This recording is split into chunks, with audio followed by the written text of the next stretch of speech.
For today's educational post, I'm reading highlighted snippets from a research article focused on gut health and its impact on your skin, also known as GSA or gut-skin axis. I will be reading complex terminology for those who are interested in knowing the full scope and detail of what this research article provides. And if you would like to read the full research article, please contact me directly to send this to you. Disrupted communication between the microbiome and host has been extensively studied in gastrointestinal diseases. However, research on skin microbiome and its connection with the gut has been investigated to a lesser extent. Understanding the role played by the gut microbiome in regulating skin health may lead to developing novel therapies for dermatological conditions through microbiome modulation. The skin. The skin is the human body's largest organ and is a defensive obstruction against injuries and microbial assault. Like the gut, it is highly vascularized and heavily colonized with distinct microbial colonies. The skin shelters commensal microbes, bacteria, fungi, and viruses, and specific microbial groups dominate different skin sites. Evidence shows that the skin microbiome may play an essential role in educating the immune system, with both cutaneous innate and adaptive immune responses modulating the skin microbiota during infection and healing. We also learned that when there is an imbalance in the skin immune homeostasis, there is a significant loss of diversity in most skin conditions. Gut-skin axis, GSA. Since the gut microbiome has beneficial and adverse impacts on normal physiology and homeostasis of gut and skin tissues, it is essential to look at the GSA. The term GSA describes the bidirectional relationship between gut and skin, where the gut may influence skin health owing to its immunological and metabolic properties. It may be challenging to attribute only a cause and effect relationship between the gut microbiome and dermatological conditions, but clinical studies support a connection between them, with several cutaneous diseases associated with gastrointestinal disorders and vice versa. Short-chain fatty acids, SCFAs. Signaling factors in GSA SCFAs are a subset of fatty acids produced from the fermentation of fiber in the gut. Evidence shows they increase the epithelia barrier function and can alleviate skin inflammation. SCFAs, particularly butyrate, suppress immune responses by inhibiting inflammatory cells' proliferation, migration, adhesion, and cytokine production. SCFAs also regulate both the activation and apoptosis of immune cells. They play a vital role in determining the predominance of specific skin microbiome profiles, which can impact the cutaneous immune defense mechanisms. Effect of gut-skin dysbiosis on skin physiology, acne vulgaris. Acne is a chronic inflammatory disease of the pilosebaceous unit, and its pathophysiology includes oversecretion of sebum, abnormal keratinization, and the pro-inflammatory activity of the cutaneous microbiome. Dysbiosis in gut microbiota has been thought to contribute to the inflammatory response seen in acne, with notably increased ratios of bacteroidetes to firmicutes, with overall reduced levels of actinobacteria, bifidobacterium, coprobacillus, lactobacilli species, and proteobacteria. Various metabolic pathways, in addition to the gut microbiome, influence the pathophysiology of acne vulgaris, such as the mTOR pathway, which becomes activated by a high glycemic load. Furthermore, the high glycemic load is the main contributor to higher levels of insulin/insulin-like growth factor, IGF-1, signaling and enabling the expression of specific transcription factors, FOXO1, ultimately leading to acne development. A high-fat diet devoid of fiber also influences the development of acne. This may contribute to alterations in gut motility and microbial profile. The loss of microbial biofilm, particularly bifidobacterium, causes intestinal permeability where endotoxins can travel through and gain systemic access. Inflammation and oxidative stress are a burden that is increased in gut dysbiosis and can be attenuated with dietary changes and oral live cultures. Rhamnosus GG may reduce the severity of ache over the course of 12 weeks.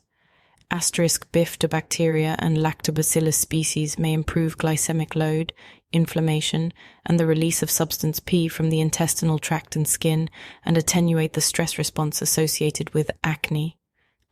Topical live cultures may hold a place by lowering skin inflammation and mediating substance P*, atopic dermatitis, AD, also known as eczema.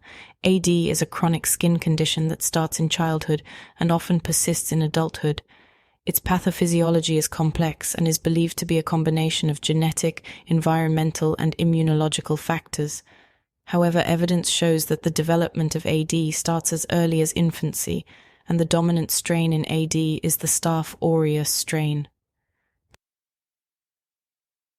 Antimicrobial peptides, AMP, are one of the most critical defense lines in the skin, and they fight pathogenic microbes such as S. aureus. A reduction in AMP expression is associated with the development of AD lesions. Lowered AMP stimulation due to the activity of Th2 cytokines may lead to allergies.